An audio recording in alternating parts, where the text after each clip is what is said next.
Howdy folks, Doc here with Last Best Tool, and I often tinker with tool designs. Don't necessarily build new tools, although I've tried it. And I do find it interesting that some companies, like Snap-on is included here, but also Lyle, has things like this. It says Lyle Corporation currently pays royalties to, individuals. So if you have an idea, like Jason Janster of Phoenix, Arizona, had an idea, and Lyle put it into production and pays royalties. And in fact, Mr. Subaru on his channel just the other day said that he got a check from Snap-on for a design he sent in 10 years ago, and they finally put it into production. Well, what I'm doing here is trying to solve a couple of problems I have with Snap-on tools. And here's your chance to help me out, and I'll give it away for free to Snap-on if they want to solve this.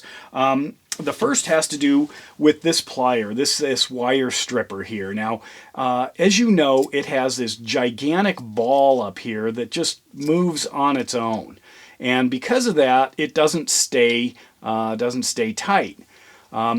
It doesn't stay closed. So what happens is, whenever you're reaching for it, it tends to be open, stuck open.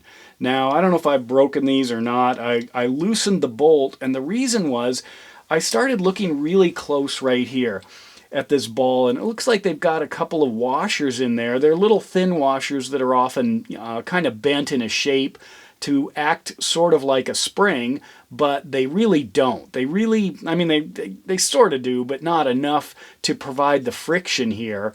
And originally I was just going to put like an O-ring around that. I don't know how long it'll stay.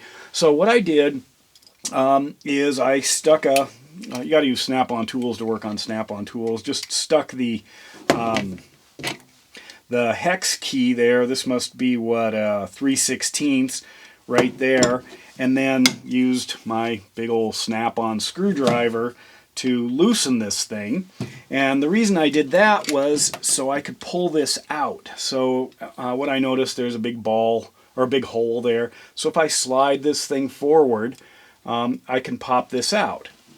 And here it is. So what I'm wondering is, what should I do, or what can I do on this piece here? What I think it should be is actually two pieces, and then you could maybe screw this in a little bit tighter so you could adjust whatever it is that you want at that level, of resistance. So I just put it back in and then cinch this thing back down, and then see if I can get the spring to work again. If I can't, I'll have to pull it all the way apart or take it to my Snap-on dealer and see, if he can fix it. But anyway, that's one thing. So the question I have, or if you've got your own answer, to a different question, go ahead and let me know, is what can I put on here?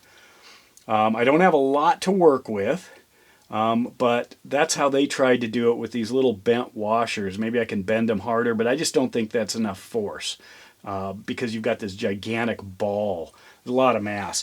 The next thing is, it has to do with this little torch. They've come out with a new one, a smaller one, but anyway, the Torch300 has been my favorite. There's also a 400 that's a little bigger, and apparently a smaller one. I don't recall the number.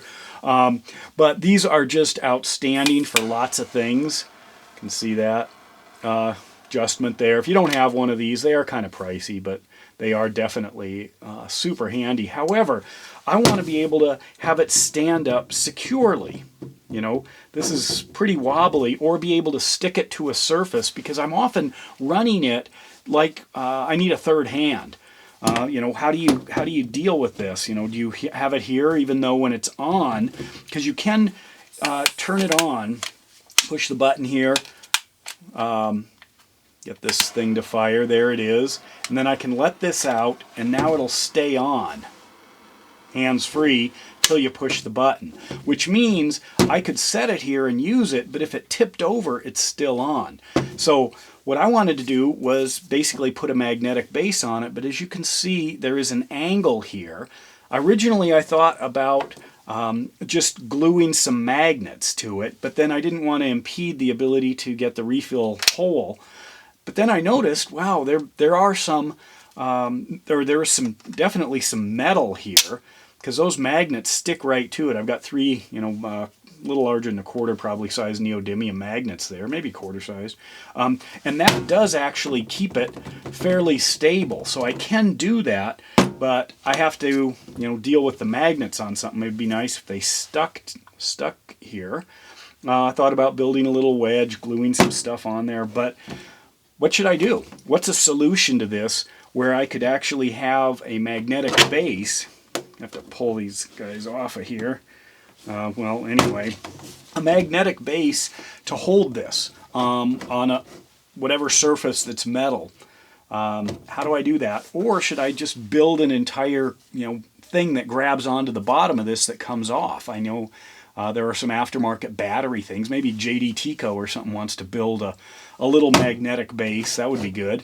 But I'm throwing it out.